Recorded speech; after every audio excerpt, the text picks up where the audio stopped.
Welcome back to my classroom. It is a beautiful day. I'm Matt Dominguez with another teacher-to-teacher tip. This has to do with helping students understand monism. One of the first things I want to give you as a teacher is that this is super hard because I want to teach this really well, but I know if I teach it well, monism is this crazy slippery slope. And once a student flips the switch and starts seeing the world through the lens of monism, it's actually really hard to flip back out of it. And so you want to do a really, really great job at this, and you also want to be really careful. And so offer them the doorway out of monism while teaching the way into it and to help them understand the perspective. I start with Yoda. I start with Star Wars. It's fabulous because it really does help us understand that monism is about a real spiritual realm with a real physical realm, but they're all connected, they're all one, it's all united. It's mono, one big gigantic entity.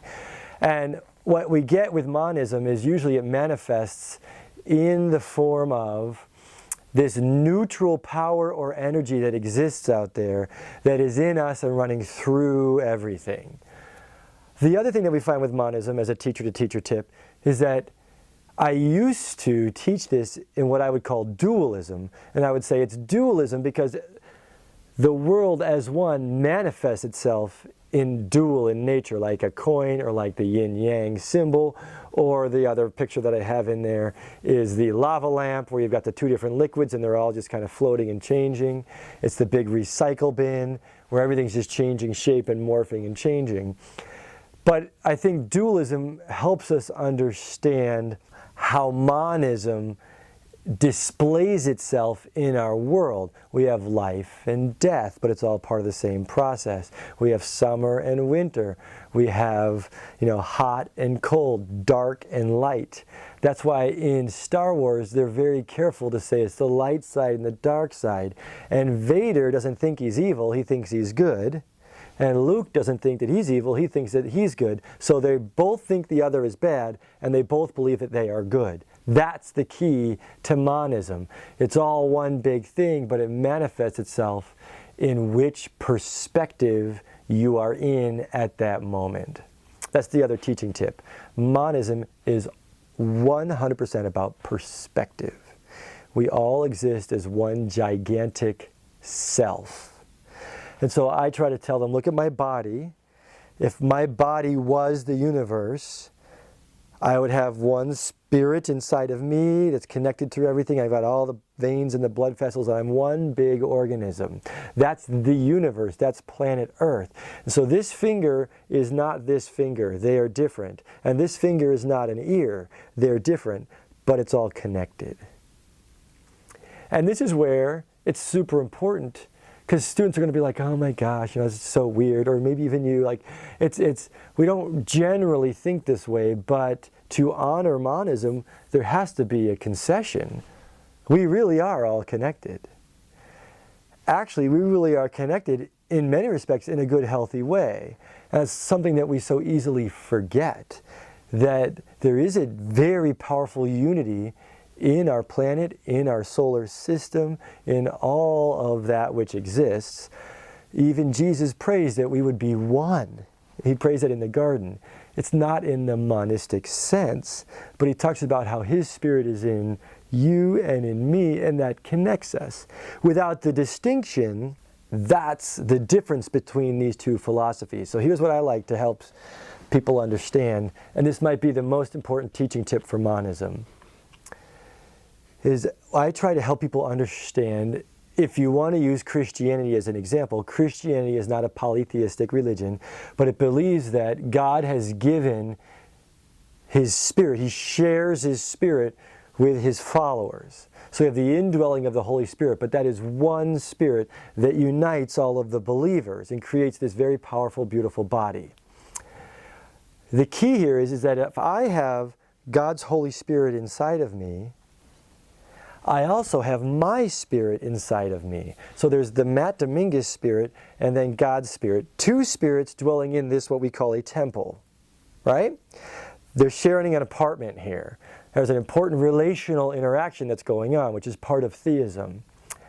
The best way to help students who are willing to go there at least, which a lot of people, even if they're not Christians, will go there, that's what Christians believe, is to say, picture God's Spirit, the Holy Spirit in me and in you, and God's Spirit in all of us, guiding and directing us and nurturing us and sustaining us.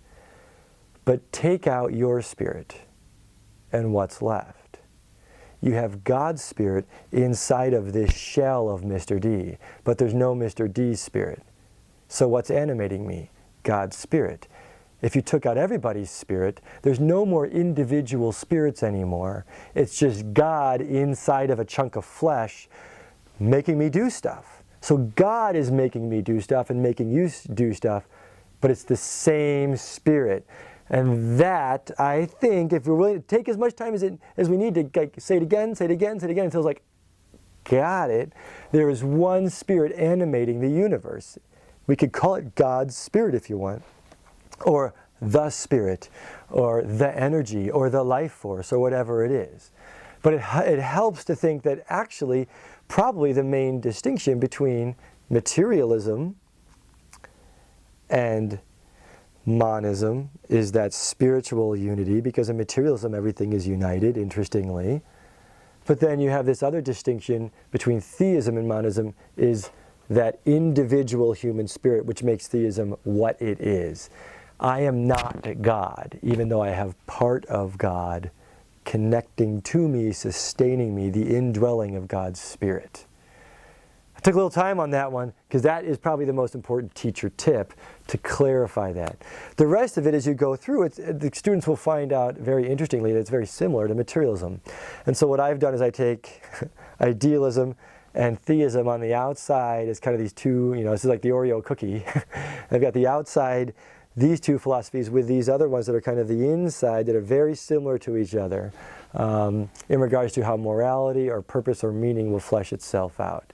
An interesting thing to consider is that, like materialism, for monism, morality is completely relative again. And what I think is important to lean into is that it's all about perspective.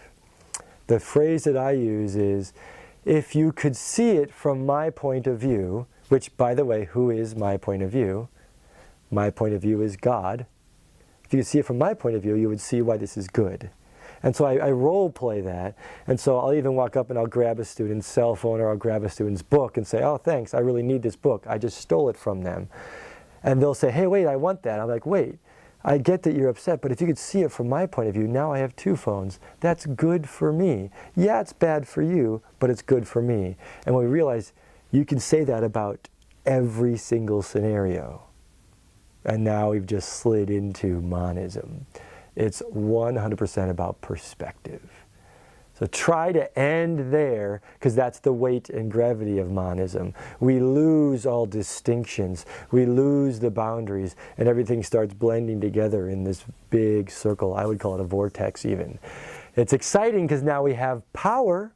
There's spiritual power available.